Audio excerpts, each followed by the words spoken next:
Alright, how tall was Goliath? I'm going to read an article from Will Kinney that he posted on the King James Bible Debate Facebook page.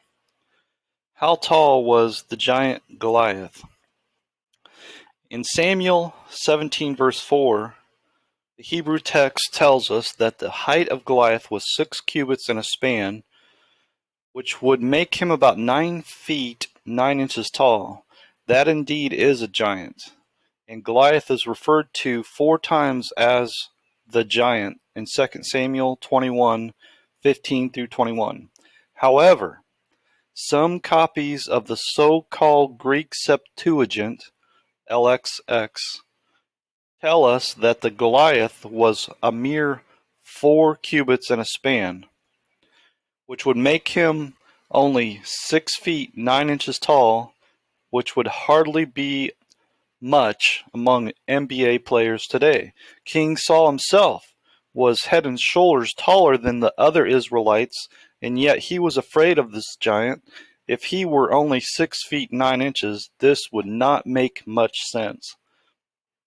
No sense. All Jewish translations like the JPS 1917 or the Complete Tanakh of 2004, Orthodox Jewish Bible 2011, or Hebrew Names Bible 2014 follow the Hebrew text and say 6 cubits and a span. Also reading his height was 6 cubits and a span are the Jewish Virtual Library Full Tanakh 1994, Online Interlinear Old Testament, the Ancient Hebrew 1907, whose height was 6 cubits and a span, the New Jewish Version, 1985. A cubit was about 18 inches, and a span was the length of an open hand between the tip of the thumb and the tip of the little finger, or about 9 inches. This means Goliath was around 10 feet tall. Not even the Message or the NIV 2011 follow the Septuagint reading here. They agree with the Hebrew text and the KJB, as do even the liberal RSV and the NRSV, the ESV 2001 to 2016, the NASB, Common English Bible, Holman Standard. He was 9 feet 9 inches. Names of God Bible, he was 10 feet tall. The Voice 2012, he was over 9 feet tall. And the NKJV. The modern Greek Bible has now followed the Hebrew reading of 6 cubits in a span instead of the corrupt Septuagint reading. The modern Greek Bible says 6 cubits in a span. Likewise, Lamb's translation of the Syriac Peshitta says Goliath of Gath, whose height was 6 cubits in a span, as do the Latin Vulgate and the Clementine Vulgate. Dan Wallace's net version, however, there are a few loonies out there like Dan Wallace and Gang's net version that says his name was Goliath, he was from Gath, he was close to 7 feet tall. Then, in Daniel Wallace and Company's faith-destroying footnotes, they tell us Heb, his height was 6 cubits and a span, and KJV, NASB, and RSV. A cubit was approximately 18 inches in a span, 9 inches. So according to the Hebrew tradition, Goliath was about 9 feet 9 inches tall. And NIV, CEV, NLT over 9 feet. NCV 9 feet 4 inches. TEV nearly 3 meters. However, some Greek witnesses, Josephus and manuscript of 1 and a manuscript of 1 Samuel from Qumran, read 4 cubits in a span. Here, that is about 6 feet 9 inches. And this seems more reasonable. It is likely that Goliath's height was exaggerated as the story was retold. So, in other words, you can't trust what the Bible says, according to Dan Wallace. Note to Dan Wallace, if you mess with the book, God is going to mess with your mind, and you have absolutely been messing with the book. Daniel.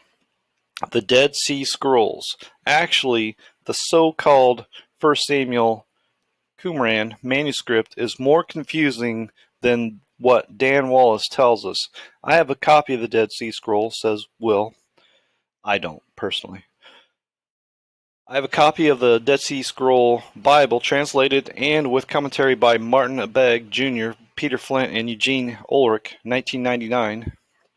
When dealing with the passage of 1 Samuel 17, verse 4, on page 229, they show the first part of the number placed in brackets, meaning that the part of the number was lost and not in the text, but the whole number 4 is in italics. Excuse me. It looks like this, meaning that all the words between the brackets were not found in the manuscript. Then a champion named Goliath, who was from Gath, came out of the Philistine camp. His height was 4 cubits and a span. It is very confusing because the whole number 4 is in italics. So what they have actually written in this manuscript scrap is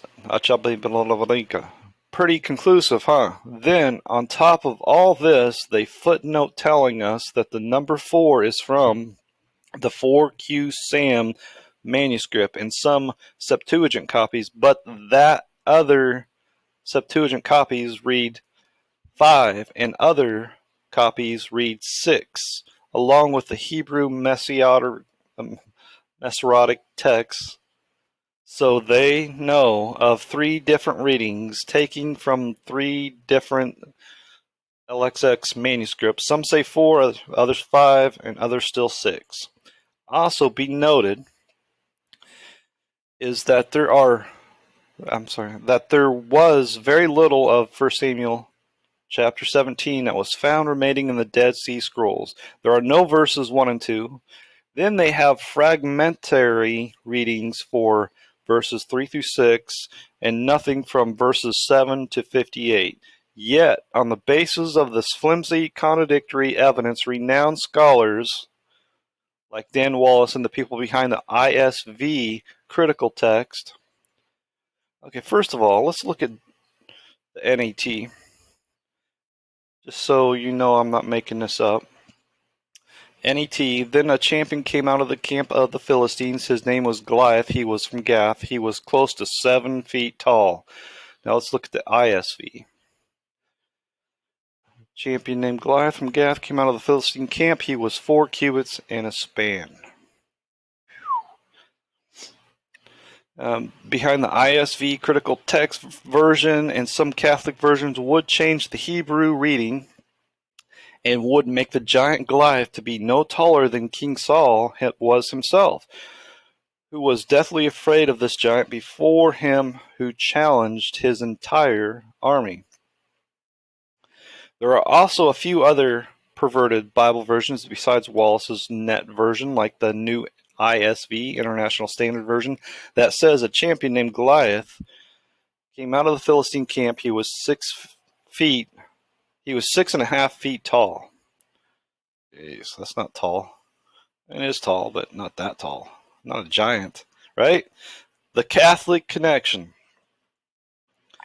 Among the Catholic versions, the Douay Rheims 1610, the Douay 1950, and the New Jerusalem Bible of 1985 say he was 6 cubits and a span, but the previous St. Joseph New American Bible of 1970 had he was 6.5 feet tall, thus following the corrupt Greek Septuagint reading and rejecting the Hebrew text. We can also see the newest Catholic version called the Catholic Public Domain Bible of 2009, and it also has gone back to the Hebrew reading and says whose height was 6 cubits and a palm. We should ask ourselves about the total inconsistency of people like Dan Wallace and Company's net version and the ISV. Why would they follow the corrupt reading of 4 cubits and a span from one copy of the so-called Greek Septuagint here in 1 Samuel 17:4? Remember, another copy says 5, and another one says 6, and yet in the book of Jonah 3, verse 4, where the Hebrew texts all have Jonah preaching, yet 40 days and Nineveh shall be overthrown, And the so-called Greek Septuagint actually says, "Yet 3 days and Nineveh shall be overthrown." Do either Dan Wallace or the ISV follow the Septuagint reading here, and have 3 days instead of 40 days? No, not even a footnote. They both say at the end of 40 days Nineveh will be overthrown. And so do the ESV, the NIV, NASB, and the modern Greek Bible. Such is the true nature of their so-called science of textual criticism. The Greek LXX and the 1 Samuel chapter 17, while here in 1 Samuel 17, let me point out another characteristic of this so-called Greek Septuagint that is repeated scores of times over. Right here in this, the next chapter, the LXX omits all of 1 Samuel 17, verse 12 through verse 31. Then it picks up verses 32 to 54, but then omits verses 55 through 58. In the first 6 verses of chapter 18, 1 through 5, it then picks up verses 6, 7, and 8, but then omits verses 9, 10, 11. Then it shows verses 12 through 16, but omits verses 17, 18, and 19. It picks up the text again from verse 20 to 29, but then omits the last verse 30.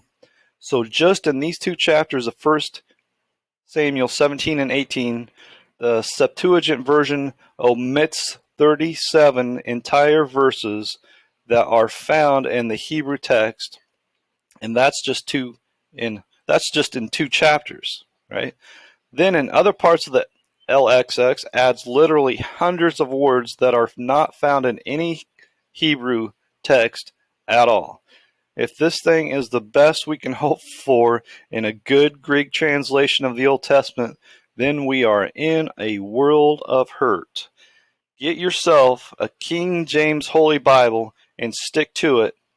Nobody seriously believes that any other Bible in any language is the complete, inspired, and inerrant words of the living God and the standard of absolute written truth.